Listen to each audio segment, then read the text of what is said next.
Hello, welcome to another battle report from Cygnar Wargaming. I'm Paul, and I was playing against Aaron in a 50-point close quarters steamroller match.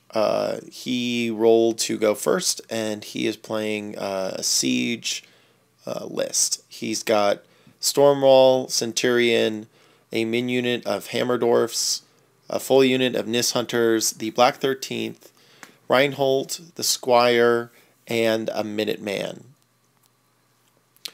I played a eDoomshaper 50-point list. I've got a Mauler, Molg, Bomber, Axer, a full unit of Krillstone with the Elder, and a full unit of Krill Warriors with the 3 weapon attachments and the unit attachment. For his first turn, he advanced forth the Hammerdorfs ran. He allocated 1 to each Warjack and ran up the Centurion, the the Stormwall, and the Minuteman. Excuse me. And he then moved up siege, put a foxhole down over the rough outcrops on the field there, and advanced forth the Nis Hunters and kind of crowded them into the foxhole. It wasn't really necessary. I talked to him after the game about it. He felt like it wasn't really necessary because the bomber was really out of range on the other side of the field, and so it seemed more of like a force of habit to put the Nis Hunters in foxhole to advance them up the field, even though it wasn't really necessary. You can see siege in the back. Since we were playing close quarters scenario, it was a kill box, but you have until the end of your second turn to advance at least 10 inches away from any edge. And so he kept siege a little farther back with his Reinhold and Squire retinue. That's him in the back there. And you can see on the left there, he crowded up the Nis Hunters into the foxhole, even though it wasn't really necessary. With close quarters, there's 2 8-inch diameter circles on the field. Scenario really didn't come into play very much during this match, but the fire templates mark the middle of the circle for the control area. On the left there, he ran up the Black 13th up on into the forest. He's got the Nis Hunters kind of and the Black 13th kind of paired up against my my Krill Warriors. He's got the upper hand using his 2 ranged units, and I've got to kind of come forward with my Krill Warriors. So seeing him advance so far forward with the Black 13th and Nis Hunters definitely is good for my side of the table. I can get the Krill Warriors, I'll take a round of shooting, but then I would be able to advance into him. So if he was a little bit more hesitant with the Nis Hunters and the Black 13th, he might have been able to get another round or 2 of shooting against the Krill Warriors. I apologize for the blurry pictures throughout the game. It was trying to get some snapshots in without ruining too much of the game flow, as well as the game kind of was a little intense at certain times. And so forgive me for the blurry pictures. I hope my narration kind of makes up for the lack of detail. For my turn 1, I felt like against his range-heavy list, I really wanted to take advantage of the stone and the rock wall that Janice can place out, getting my beasts up to defense 16 and armor 20 or 21 when Molg's case is really helpful getting them up the field, as well as I really need to have them survive, and then when I pump my feet I can then spring forth and hopefully catch up heavy in the mix and start the peace trade off. I advanced Molg under rush from the Axer. I put 3 onto the Krillstone, and I camped some on eDoomshaper. Especially with a ranged list, I have always felt like even camping the first turn is really necessary. For the Krill Warriors, they advanced forth. They ran. You can see the Krill Warriors are in a pretty standard formation you often see them in. You've got the caber throwers, the caber throwers up in the front there, supported by 2 Krill Warriors each. Since they have take-up, I don't want to lose them. They're quite valuable weapon attachments, and so sacrificing a Krill Warrior to keep them alive is really worth it. and so you often see the Krill warriors kind of bunched up behind the caber throwers. A good tactic is to take out the Krill warriors behind the caber throwers first, preventing them from using take up. So I definitely want to get those caber throwers into battle. Here on the right, the storm wall began. I think he allocated 2 to the storm wall, 1 to each jack, leaving him with 2.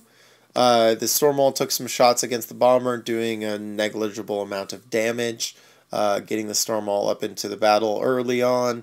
He then put out some covering fire templates, but they didn't really come into play.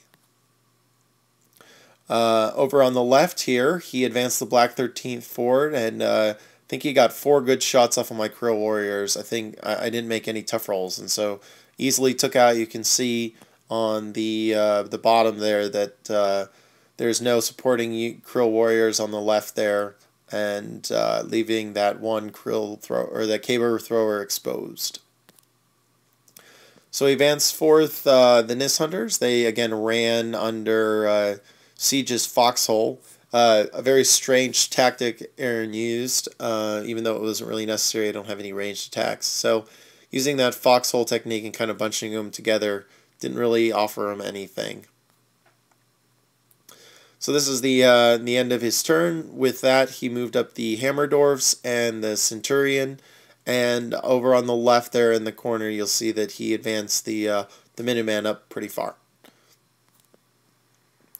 So for my turn 2, I really saw that the storm wall was within 12 inches of my bomber due to his shots onto the bomber.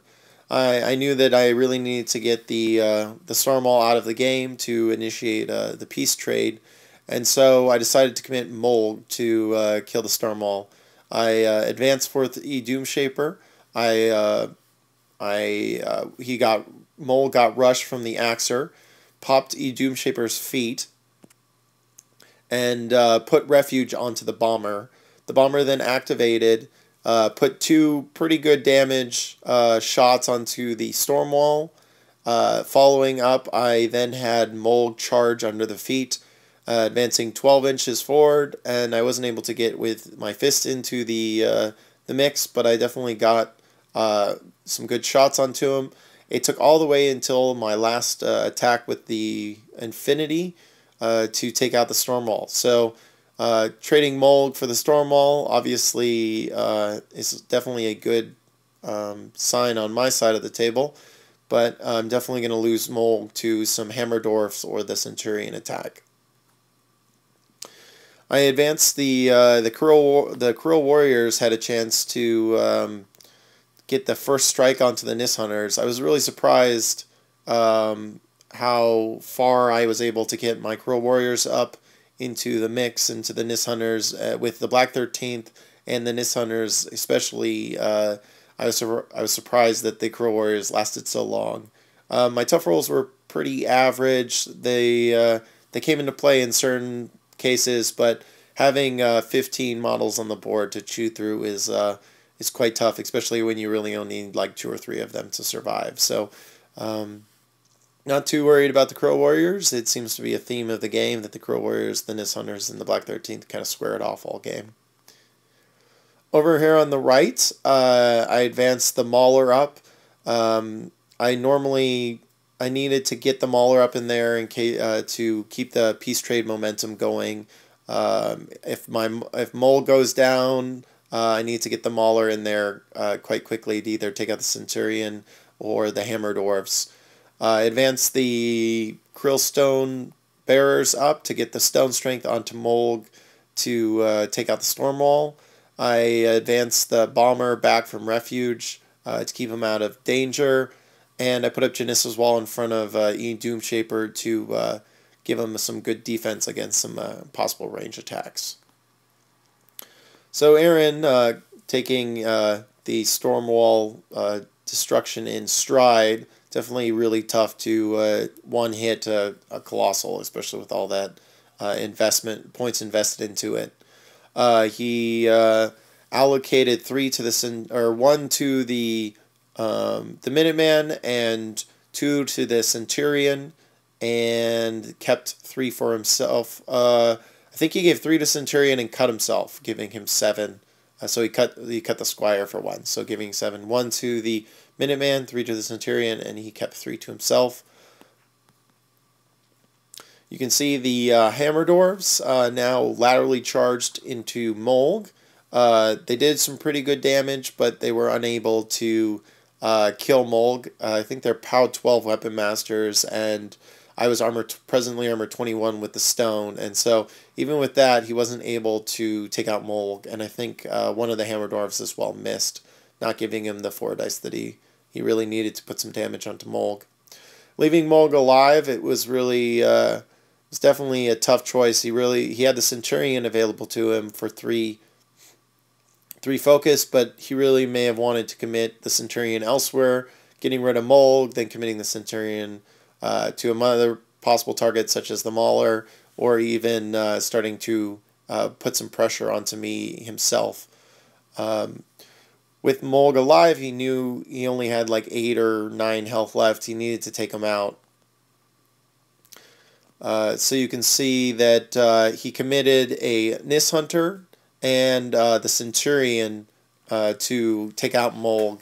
The Nis Hunter, I believe, missed its attack. He had really bad dice most of this game, and overcoming that I felt like he had a lot of difficulty in that. The Centurion hit his first attack, but he only rolled a 6 on damage, leaving Molg with like 4 health, and then it took his second. He bought an attack, finally killing Molg. With his last 2 focus, he bought attacks against the Mauler, and I think he finally, his first attack missed. One of the attack missed, and one of the attack hits, triggering Siege's feat, which I had not spoken about earlier. But Siege just popped his feet, and then helped with the Hammer Dwarves. Even with the feet, the Hammer Dwarves weren't able to take out Molg. You can see how poor his dice were playing him this game. The Centurion moved up and put a shot against the Mauler. It wasn't very much damage, indeed. You can see on the left there, the Krill Warriors are kind of mixing it up with the Nis Hunters and the Black 13th. It's really quite surprising that the Krill Warriors lasted so long. I rolled just enough tough rolls to keep them going. They go from like a 15-man unit to almost a 16 or 17-man unit, depending on how many tough rolls you are able to accomplish. With steady and their higher armor, they're able to last these POW 9s and the POW 9s from the Nis Hunters, and the POW 12s from the Black 13th are pretty devastating. Devastating enough that he was able to get the Black 13th in there and Mage Storm 4 of the Krill Warriors. So that was pretty tough. I'm down to like 5 models, but I still have 2 Caber Throwers. So I almost consider them at full force. So that was turn 3 for his. He got Molg out of the way, and kind of killed some more of the Caber Throwers, but he left that Centurion pretty vulnerable to counterattack from the Mauler. And so on my turn 3, I gave the Mauler Rage from eDoomshaper's Free Animus, and then I gave Wild Aggression to the Bomber because he had put the Minuteman into my Krillstone and popped his Flak Field and killing a few of the Krillstones. And so I needed to get Wild Aggression on the Bomber to hit the defense 14 of the Minuteman.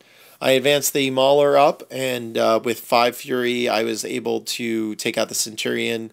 One thing that was really nice is with the 3 Grab and Smash chain attack, I insisted on using Weapon Lock against the Centurion's shield, lowering its armor by 2. So kind of getting a free buff in there was actually quite nice. Basically effectively giving me +6 with the stone, the lack of his shield, and rage. The Mauler was able to take out the Centurion. Pretty nice.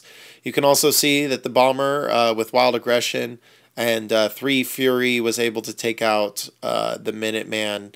Defense 16, and I think armor 16 as well. The Mauler, or the bomber was hitting decent dice at, I think, armor 16. So overall, was able to take out 2 of his heavies this turn. He's kind of losing on the peace trade. His infantry is kind of slogged down with the Krill Warriors. He's got a Mauler in there. It's definitely going to take a hit from the Hammer Dwarfs. You can see on the left there, I've got I had an unfortunate event in which I had the Caber Thrower slam one of the Nis Hunters into the other Caber Thrower. I had played a little bit of the collateral damage wrong, in which it was only strength 6 or so, and I had played it at full strength, killing the Caber Thrower with he failing his tough roll. So kind of a mistake on my part, but still leaving 1 Caber Thrower available, and the unit is kind of hanging in there. So that was turn 3. Took out 2 of his heavies, and he's kind of left with a small bit of retaliation force.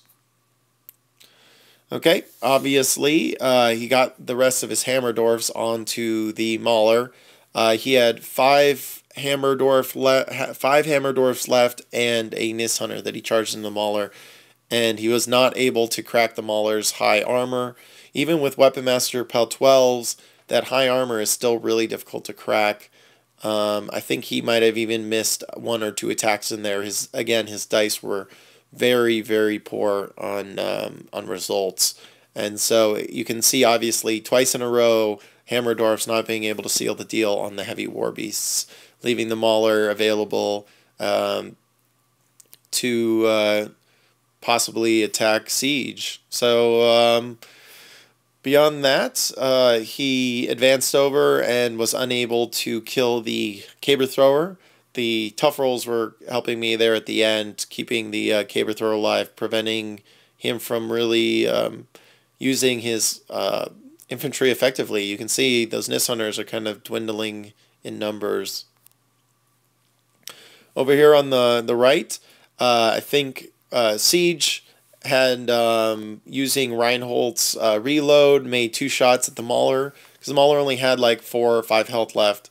And even when boosting the shots, he failed to hit the Mauler engaged, rolled twice to hit 2 of his Forge Guard, and then killing them both. So kind of a bad on his dice results.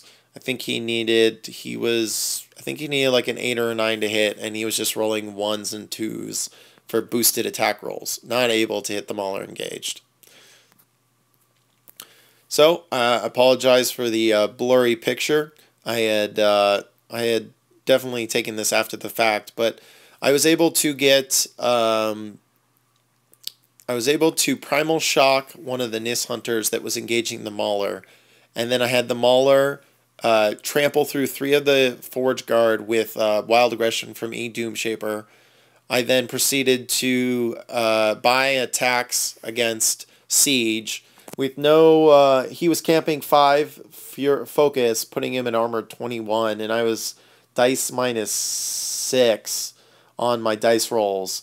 I was able to do a few good points of damage. I knew it wasn't going to be enough. I had to put Rush onto the Mauler, and so I wasn't able to get Rage up on him. I felt like Rush was the safer bet. I could have maybe taken a little bit more risk and put Rage onto the Mauler, potentially sealing the deal into the game, but I was unable to take down Siege.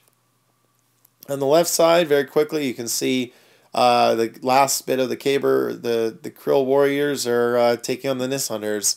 They just keep on surviving.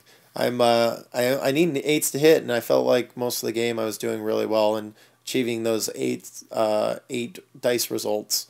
And so the Caber Throwers were just kind of chewing through the Nis Hunter slowly. So this is kind of a poor image of the result because I had forgotten to take a picture of the final Aaron's final turn 5.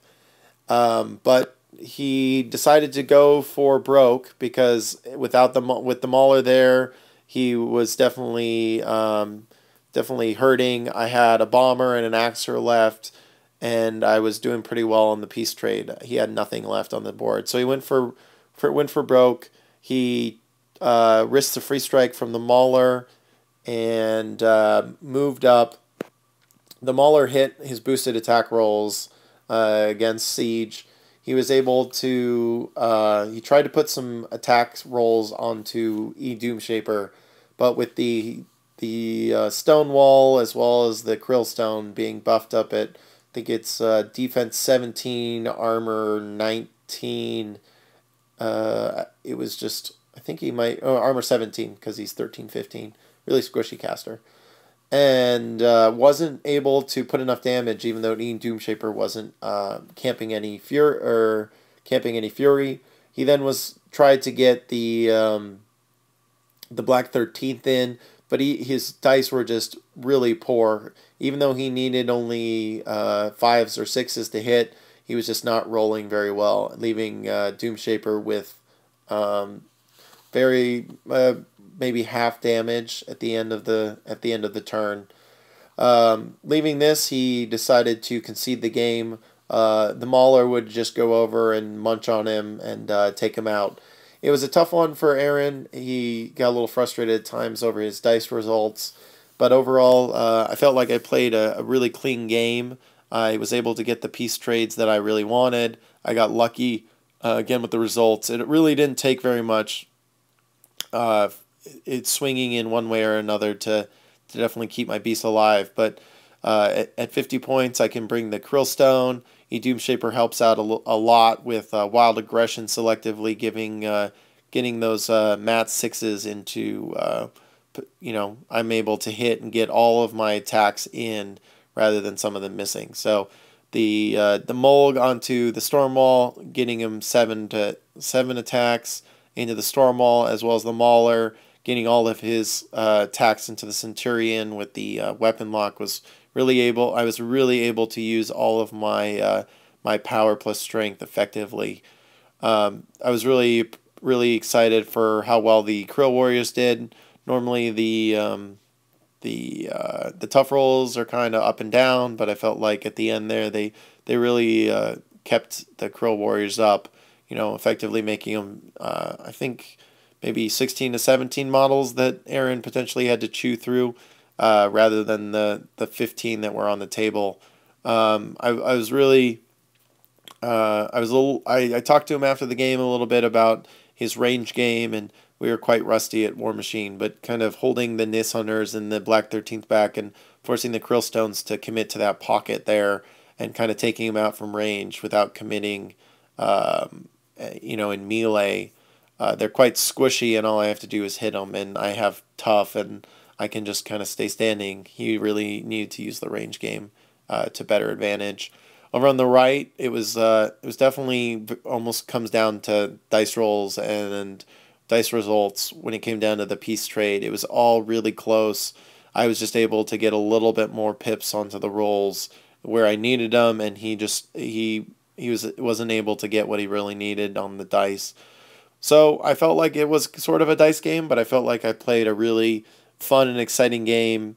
Got my War Beasts in there where I really needed to. I've been working really well with trying to get the buffs up, because a POW 16 really feels very pillow-fisted without any buffs, which is the Mauler. Mulg has the 19, POW 19, which is quite nice if you can get rage up onto him, but you oftentimes want to really get rush into Mulg with that lowered speed and get him out there really far flung and take out a potentially devastating heavy, which happened in this game. So I was really happy to get eDoomshaper onto the list. I feel like he's one of the few troll casters that can handle a Colossal, especially with Mulg and the heavy War Beasts. I've definitely felt a little hamstrung when going against Colossals in general to kind of be able to take them out and peace trade them properly. Beyond that, I had a great time playing Aaron. I hope to play again with him in the future when his dice are cooperating a little bit more. Thanks for watching, and good night.